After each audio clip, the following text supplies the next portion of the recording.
Dicen que la Navidad es la época de paz y amor, el momento donde las familias se unen y los rencores se olvidan. Pero esa noche, hace exactamente un año, mientras cortaba el pavo frente a 20 personas en mi propio comedor, yo solo podía pensar en una cosa: ¿cuánto tiempo más podría aguantar las ganas de vomitar la verdad sobre la mesa inmaculada de mi esposa? La escena era digna de una revista. El árbol brillaba con luces doradas, el olor a romero y canela llenaba la casa que yo había pagado con años de turnos dobles. Y ahí estaba ella, Lucía, radiante, perfecta, sirviendo vino con esa sonrisa ensayada que tenía para el mundo exterior. Para todos, ella era el ángel del hogar, la mujer devota que sostenía a la familia. Para mí, en ese momento, era una extraña disfrazada de la mujer que alguna vez amé. «Cuidado, te vas a manchar, por Dios, pareces un niño», me susurró al oído con veneno, mientras me quitaba la botella de vino de la mano con un gesto brusco pero disimulado. Para que sus padres no lo notaran, mejor ve a la cocina y trae más servilletas. Y trata de no romper nada en el camino. Me quedé helado, con la mano suspendida en el aire. No era la primera vez que me hablaba así, como si yo fuera un empleado torpe en lugar de su marido. Llevábamos meses así, con ella tratándome como un mueble viejo que desentona con la decoración nueva. Me miraba con impaciencia, con un fastidio que ni siquiera se molestaba en ocultar cuando estábamos solos. Pero hacerlo ahí, frente a mis suegros, frente a nuestros amigos, esa fue la gota que colmó el vaso. ¿No me escuchaste?, insistió, manteniendo la sonrisa congelada hacia los invitados, pero clavándome las uñas discretamente en el antebrazo. Por favor, no estorbes. Si no vas a ayudar, al menos no estorbes. No estorbes. Esa frase resonó en mi cabeza como un disparo. Sentí una punzada en el pecho, una mezcla de humillación y una tristeza tan profunda que me costaba respirar. Miré alrededor. Nadie se dio cuenta. Todos reían, bebían, celebraban la familia perfecta. Me sentí invisible. Un fantasma en mi propia vida. Bajé la mirada, tragándome el orgullo, y caminé hacia la cocina. Mis manos temblaban, no de miedo, sino de una adrenalina fría y oscura. Lucía creía que yo era un estorbo, un hombre débil y cansado que no se daba cuenta de nada. Pensaba que sus viajes de negocios y sus cenas con clientes eran coartadas perfectas. Lo que ella no sabía, mientras reía a carcajadas en el comedor recibiendo elogios por la cena, es que yo no fui a la cocina por servilletas. Fui a revisar mi saco, colgado en el respaldo de una silla solitaria. Metí la mano en el bolsillo interior, y mis dedos rozaron el borde frío de un sobremanila, y la pantalla de mi celular. Lo saqué y miré la pantalla una última vez. Ahí estaba, la última pieza del rompecabezas que me había llegado hacía apenas 2 horas. Lucía pensaba que tenía el control total, que yo era un accesorio más en su escenario navideño, pero no tenía ni la menor idea de que yo no era el estorbo. Yo era la bomba de tiempo que estaba a punto de hacer volar su mundo en pedazos antes de que sirvieran el postre. Para que entiendan por qué estaba yo parado en esa cocina, con el corazón roto y un sobre lleno de fotos comprometedoras en la mano, tenemos que retroceder 6 meses. No siempre fui este hombre amargado y vengativo. De hecho, yo era el cliché del esposo felizmente ignorante. Llevábamos 8 años casados. 8 años en los que yo había construido mi vida alrededor de ella. Yo trabajaba en logística, turnos pesados, de madrugada, fines de semana, lo que fuera necesario para que a Lucía no le faltara nada mientras ella terminaba su maestría y empezaba a escalar en esa firma de arquitectura. Yo era su porrista, su chofer, su cocinero, y al principio, ella lo agradecía. Éramos un equipo, o eso creía yo. El cambio no fue una explosión repentina, fue una erosión lenta, silenciosa, como la humedad que se come una pared sin que te des cuenta hasta que la pintura se cae a pedazos. Todo empezó con el nuevo puesto. Directora de proyectos, decía la placa en su nueva oficina de cristal. Al principio, celebré con ella, pero pronto, el nuevo puesto trajo consigo nuevas exigencias. Cenas que se alargaban hasta la madrugada, viajes repentinos de fin de semana para supervisar obras en la costa, y un cambio radical en su apariencia. Lucía siempre fue hermosa, pero de repente, su ropa cambió. La lencería de algodón que usaba en casa desapareció, reemplazada por encajes caros que yo solo veía cuando los sacaba de la secadora, porque nunca los usaba para mí. Empezó a ir al gimnasio con una obsesión religiosa, pero volvía más arreglada de lo que se iba. Y luego, estaba el teléfono. Ese maldito teléfono. Antes, nuestros teléfonos vivían tirados en el sofá, sin claves, sin secretos.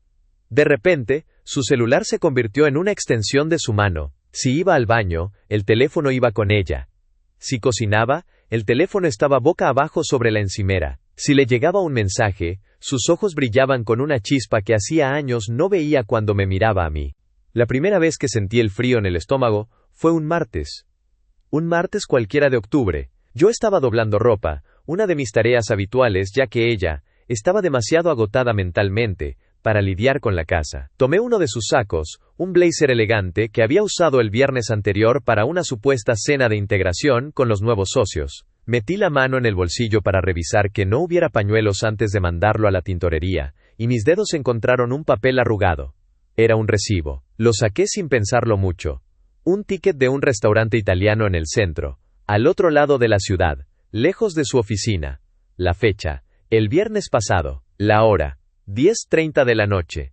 Consumo, una botella de vino tinto importado, uno que a ella le encantaba y a mí me daba acidez, y 2 platos de pasta. Me quedé mirando el papelito, como si fuera un jeroglífico. Ella me había dicho que la cena de integración había sido un catering en la oficina, algo aburrido, pizza fría y refrescos. Me había mandado un mensaje a las 10 de la noche diciendo, esto es eterno, me muero de sueño, llego en cuanto pueda escapar. Pero el recibo decía otra cosa, decía cena íntima, decía vino caro, decía mentira. Esa noche, cuando llegó del trabajo, traté de actuar normal. Estábamos cenando en silencio, porque últimamente siempre cenábamos en silencio, o con ella criticando mi forma de masticar, y decidí lanzar el anzuelo. Oye amor, dije, tratando de que mi voz no temblara. El otro día pasé por el centro, y vi ese restaurante italiano que te gustaba, Il Porto. Deberíamos ir un día. Ella ni siquiera levantó la vista de su plato. No sé. Me dijeron que ha bajado mucho la calidad. Además, queda lejísimos. No tengo tiempo para ir hasta allá. Sentí como si me hubieran dado un puñetazo en la boca del estómago. Lo dijo con tal naturalidad, con una indiferencia tan ensayada, que por un segundo dudé de mí mismo. ¿Habría leído mal el recibo? ¿Sería de otro día? No. Yo sabía lo que había visto. Ah, qué raro, insistí, sintiendo el calor subirme por el cuello. Pensé que había sido hace poco. Como el viernes pasado, me dijiste que cenaste en la oficina. Lucía soltó los cubiertos con estruendo. El sonido de la plata contra la porcelana retumbó en el comedor. Levantó la vista y me clavó esa mirada que ahora usaba siempre, la mirada de eres patético. ¿Qué te pasa?, espetó, con los ojos entrecerrados. ¿Me estás interrogando? Trabajo 12 horas al día para mantener el nivel de vida que te gusta, ¿y tú me estás controlando? Sí, cené pizza fría en la sala de juntas. ¿Quieres que te traiga las sobras la próxima vez para que me creas? Dios, eres tan inseguro, que a veces me das lástima. Se levantó de la mesa, dejando su plato lleno, y se fue al cuarto dando un portazo. Me quedé ahí sentado, solo, con el recibo ardiendo en mi bolsillo. Su reacción no fue la de alguien inocente que aclara un malentendido. Fue un ataque. Fue una distracción. Fue gaslighting de manual. En ese momento, algo se rompió dentro de mí. La tristeza dio paso a una claridad fría. Ella pensaba que yo era débil, que me retiraría a lamer mis heridas y pedirle perdón por dudar. Y tenía razón, el viejo yo habría hecho eso, pero mientras recogía los platos esa noche, tomé una decisión. No iba a preguntarle nada más. No iba a pelear. No iba a ser el esposo celoso, que ruega por atención. Si ella quería jugar, a tener una doble vida, yo iba a jugar también. Iba a convertirme en su sombra, iba a descubrir quién se estaba comiendo esa pasta con mi esposa, y cuando lo hiciera, no habría gritos, ni escenas dramáticas en privado. No, yo iba a esperar el momento perfecto para que su caída fuera tan pública como sus mentiras. Fui al cuarto de huéspedes, saqué mi vieja laptop, y empecé a investigar cómo rastrear un iPhone sin que el usuario se diera cuenta. La semilla de la duda ya no era una semilla. Había echado raíces y estaba a punto de estrangular todo el amor que me quedaba. Convertirse en espía de tu propia esposa es una de las experiencias más degradantes que un ser humano puede vivir. Te roba el sueño, te quita el apetito, y te convierte en un paranoico, que analiza cada tono de voz, cada silencio, cada notificación que suena en la madrugada. Durante las siguientes 3 semanas, aprendí cosas que nunca quise saber. Aprendí que los viernes de mucho trabajo, eran en realidad viernes de salir temprano. Aprendí, gracias a un rastreador GPS magnético que compré por internet, y pegué bajo el chasis de su camioneta una noche mientras ella dormía, que su auto pasaba muchas horas estacionado en una zona residencial de lujo al norte de la ciudad, un lugar donde no teníamos amigos ni familiares. Cada vez que veía el punto rojo en el mapa de mi celular detenerse en esa ubicación, sentía como una parte de mí moría. Me quedaba mirando la pantalla, rogando que fuera un error del satélite, que se moviera, que se fuera a una tienda, a una oficina, a cualquier lugar menos a esa casa desconocida. Pero el punto se quedaba ahí, inmóvil, durante 2, 3, 4 horas. Y luego, invariablemente, volvía a casa. Ella entraba por la puerta, oliendo a perfume caro, no el suyo, sino una mezcla de fragancias, y con el cabello ligeramente desordenado, quejándose de lo estresante que había sido la reunión con los inversores. Y yo, tragándome la bilis, le preguntaba si quería cenar, interpretando mi papel de esposo sumiso mientras por dentro gritaba. Pero necesitaba más. Un punto en un mapa no era suficiente. Necesitaba ver. Necesitaba saber quién era. La oportunidad llegó una semana antes de Navidad. Tengo la cena anual de la firma este jueves, me dijo mientras se miraba en el espejo, ajustándose unos pendientes de diamantes que yo no le había regalado. Es en el Hotel Royal Plaza. Va a ser muy elegante, solo para socios y directivos. Probablemente me quede a dormir en una de las habitaciones reservadas por la empresa, ya sabes, para no manejar si tomo un par de copas. No me esperes despierto. Ni siquiera me invitó. En años anteriores, yo siempre era su +1. Ahora, yo era un inconveniente. Claro, dije, sin apartar la vista de mi libro, aunque las letras bailaban ante mis ojos. Diviértete. Ese jueves, esperé a que se fuera, vi cómo el Uber de lujo la recogía, esperé 20 minutos y subí a mi auto. No necesitaba el GPS esa noche, sabía a dónde iba, el Hotel Royal Plaza. Llegué y estacioné en una esquina oscura del estacionamiento, desde donde tenía vista directa a la entrada principal y al valet parking. Hacía frío, el aire acondicionado del coche me helaba los huesos. Pero no podía encender la calefacción para no llamar la atención. Pasaron las horas. Vi entrar a gente elegante, vi salir a ejecutivos borrachos. Mi café se enfrió. Empecé a sentirme ridículo. Quizás es verdad, pensé. Quizás solo es una cena de trabajo, y yo me estoy volviendo loco. Y entonces, a las 11:45 de la noche, los vi. La puerta giratoria del hotel se movió, y salió ella. Llevaba el vestido rojo que se había puesto en casa, pero ahora tenía el abrigo desabrochado. Se reía, una risa genuina, sonora, coqueta, una risa que yo no había escuchado en nuestra casa en años. Y no estaba sola. Un hombre alto, de traje impecable y cabello grisáceo, la sostenía por la cintura, con una familiaridad que me revolvió el estómago. No era un colega ayudándola a caminar, era posesión. Él le dijo algo al oído, y ella echó la cabeza hacia atrás, exponiendo su cuello. Él la besó. No fue un beso de despedida, fue un beso hambriento, sucio, allí mismo, frente a los empleados del valet parking. Sentí que el mundo se detenía. Saqué mi teléfono, y, con manos que parecían de otra persona, tomé fotos. 1, 2, 10. Grabé un video. La calidad era perfecta gracias a las luces del hotel. Tenía la prueba. Tenía la confirmación visual de que mi matrimonio era una farsa. Pero lo peor no fue el beso. Lo peor fue cuando el valet trajo el auto del hombre. Un Porsche negro. El hombre le abrió la puerta a Lucía, y, antes de subir, se giró un segundo hacia la luz de la entrada, para darle una propina al chico. Fue solo un segundo, pero fue suficiente para verle la cara claramente. El aire se me escapó de los pulmones. No era un desconocido, no era un cliente anónimo, era Gabriel. Gabriel, el esposo de Mariana, la mejor amiga de Lucía desde la universidad. Gabriel, el hombre que había estado en mi casa hace 2 meses comiendo mi asado, bebiendo mi cerveza y dándome palmadas en la espalda diciéndome: eres un buen hombre, tienes suerte con Lucía. Gabriel iba a estar en mi casa en la cena de Navidad. Él y Mariana estaban invitados. Bajé el teléfono lentamente. La traición tenía ahora 2 caras. No solo mi esposa me engañaba, se estaban burlando de mí, de Mariana, de todos nosotros, en nuestras propias narices. Mientras veía las luces traseras del Porsche alejarse en la noche, llevándose a mi esposa a la cama de otro hombre, dejé de sentir tristeza. La tristeza se evaporó y en su lugar quedó algo mucho más peligroso, una calma absoluta. Sabía exactamente lo que tenía que hacer. Tenía las fotos. Tenía el GPS. Pero necesitaba una cosa más para cerrar el ataúd.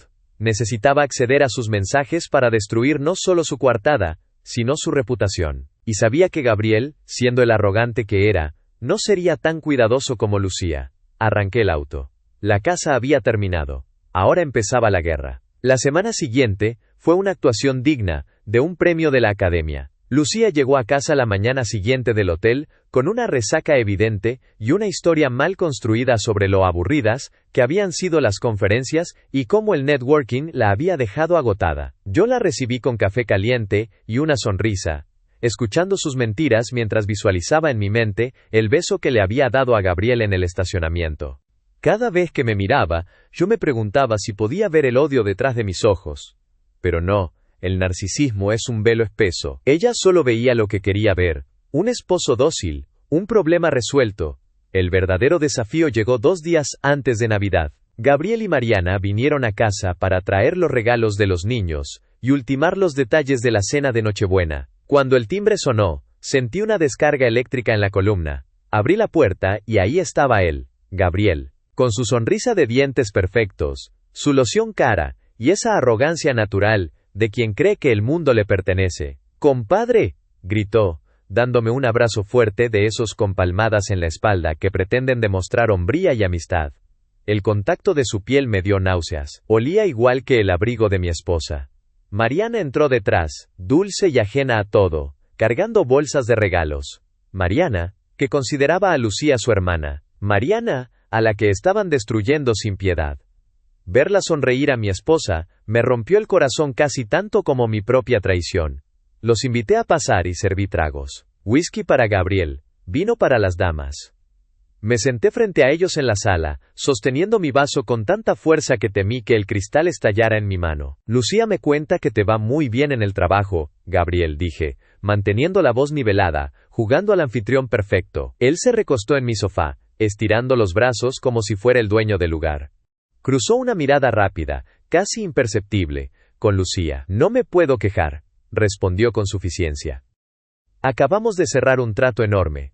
De hecho, eso es lo que estábamos celebrando la semana pasada en el Royal Plaza. Una lástima que no pudieras ir. Lucía dijo que estabas indispuesto. Sentí la sangre hervir.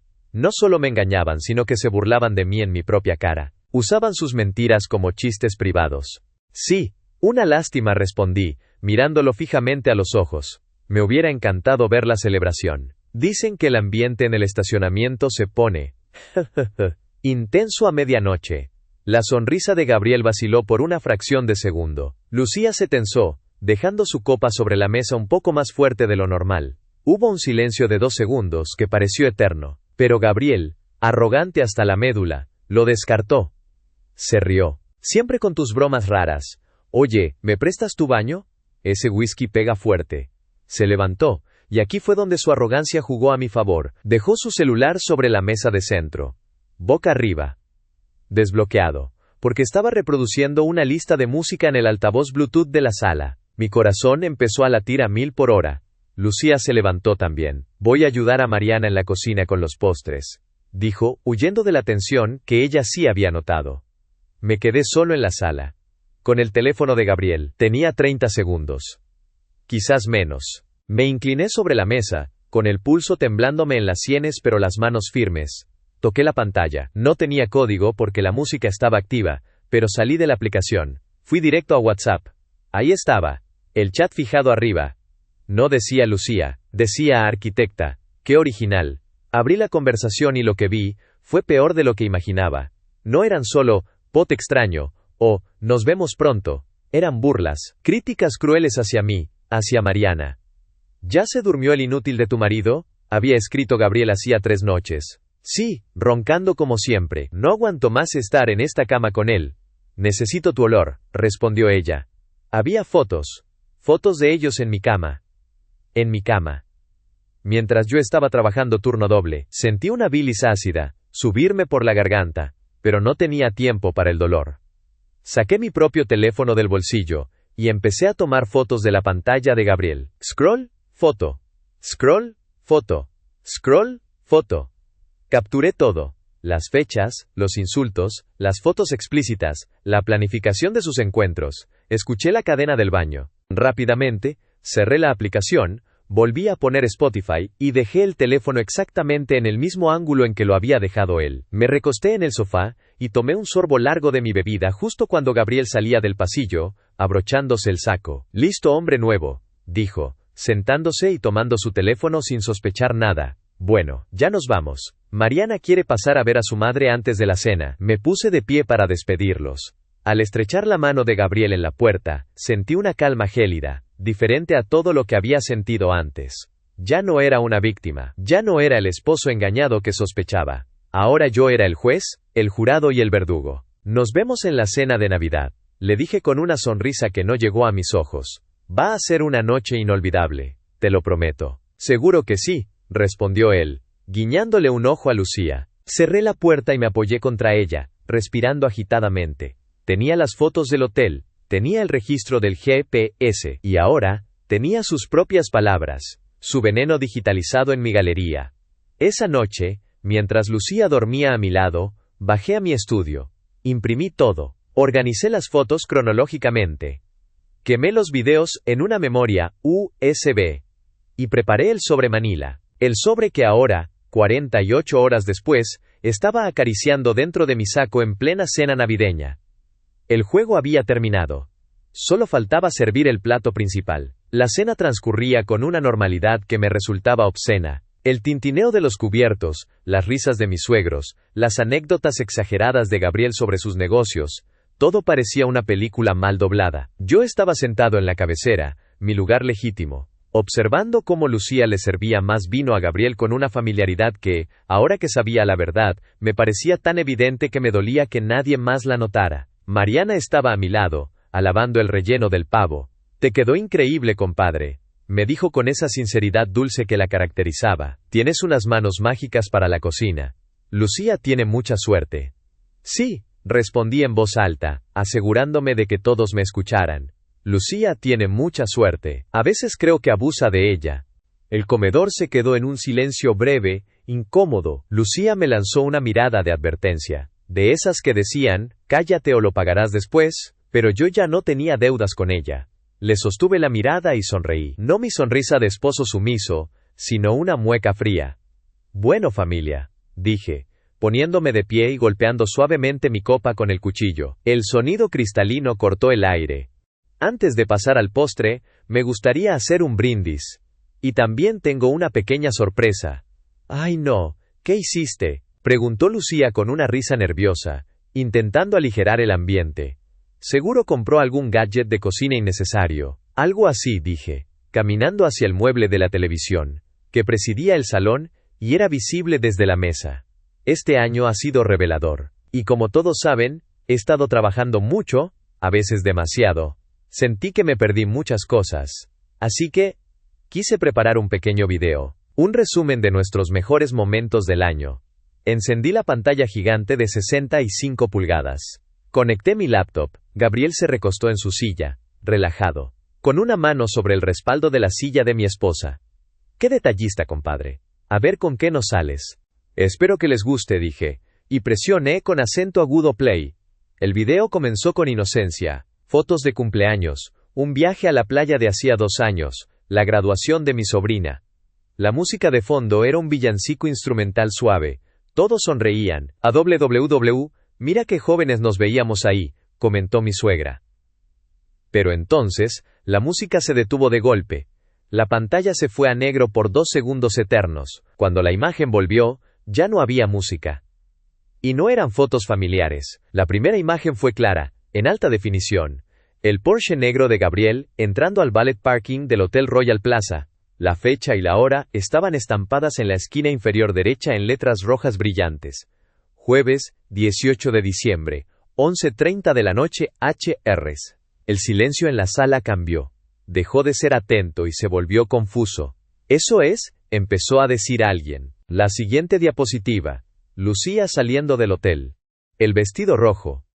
El mismo vestido rojo que mi suegra le había elogiado esa misma noche. Lucía soltó su copa. El vino tinto se derramó sobre el mantel blanco inmaculado, extendiéndose como una mancha de sangre, pero nadie se movió para limpiarlo. Ella estaba pálida, con la boca entreabierta, mirando la pantalla como si viera a un fantasma. Siguiente diapositiva. El beso. Ese beso sucio, hambriento, en el estacionamiento, congelado en pantalla gigante. La cara de Gabriel era inconfundible, la mano de Lucía en su nuca, también. Escuché un jadeo ahogado. Fue Mariana. «¡Apaga eso!», gritó Gabriel, poniéndose de pie de un salto, tirando su silla. «¡Apágalo ahora mismo! ¿Qué te pasa, imbécil? Siéntate», rugí. Mi voz no fue un grito histérico, sino un comando autoritario que retumbó en las paredes. Nadie me había escuchado hablar así jamás. Gabriel se quedó paralizado un segundo. «No ha terminado. Siéntate o te juro que la siguiente parada de este video es el correo electrónico de todos tus socios e inversores». Gabriel se quedó de pie pero no se movió hacia mí. Estaba blanco como el papel. El video siguió. Ahora venían las capturas de pantalla de WhatsApp. Los mensajes aparecían enormes, legibles para todos los presentes, incluidos mis suegros y los padres de Gabriel, que estaban al fondo de la mesa. «El inútil de tu marido ya se durmió.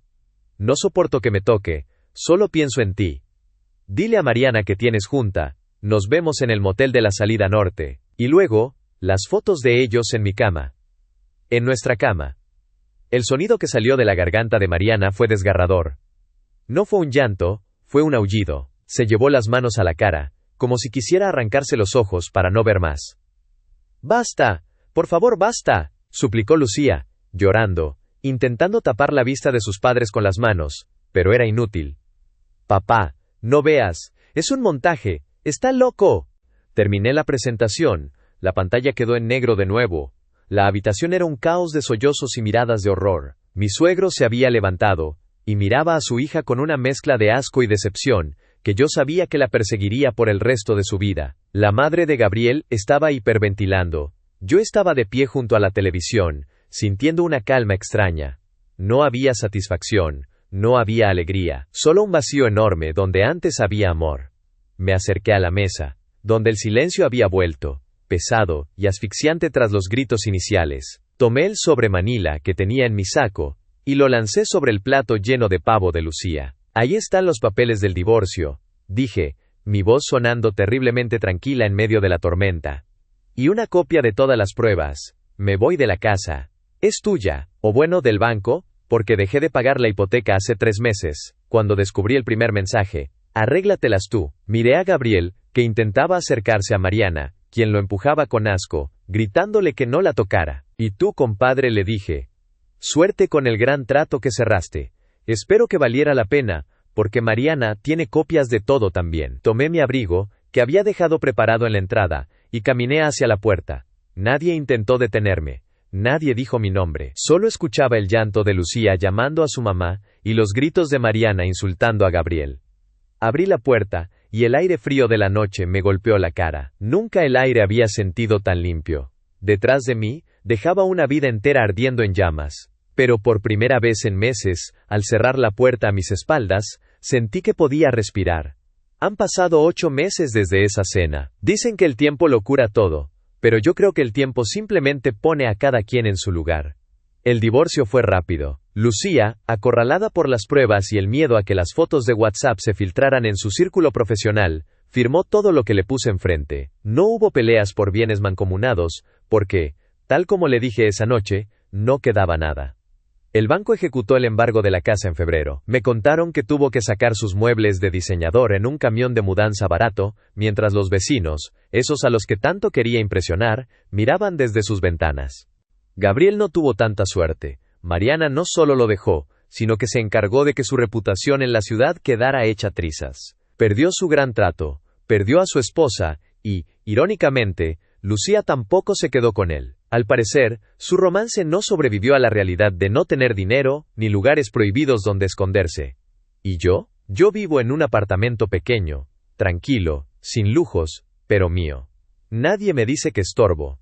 Nadie critica cómo respiro, o cómo visto. Sin embargo, mentiría si dijera que soy feliz del todo. La traición te cambia la química de la sangre. Ya no confío igual. Cuando conozco a alguien nuevo, no busco mariposas en el estómago. Busco inconsistencias en sus historias. Me he convertido en un hombre que siempre espera el golpe, que siempre revisa 2 veces. Ayer me pareció ver a Lucía, en el centro comercial. Iba sola, mirando escaparates de tiendas en las que ya no puede comprar. Por un segundo, nuestros ojos se cruzaron. Esperaba ver odio en su mirada. o quizás arrepentimiento. Pero lo que vi fue algo mucho peor: vacío. Era una mujer que había perdido su audiencia, y sin público, su personaje se había desmoronado. No sentí lástima, tampoco sentí la satisfacción eufórica que imaginé tener cuando planeaba mi venganza en esas noches de insomnio. Solo sentí un frío reconocimiento. A veces por las noches, vuelvo a ver el video. No todo, solo el final, donde cierro la puerta, y me doy cuenta de una verdad incómoda, que nunca le diré a nadie. Esa noche, no solo destruí a mi esposa. Esa noche, el hombre bueno, ingenuo y amoroso que yo era, también murió en esa mesa. Y para ser honesto, Juan, me gusta mucho más este nuevo yo. Porque el hombre bueno, aguantaba todo por amor, pero este hombre nuevo, sabe que la paz no se negocia, se toma, aunque tengas que quemar la casa para conseguirla.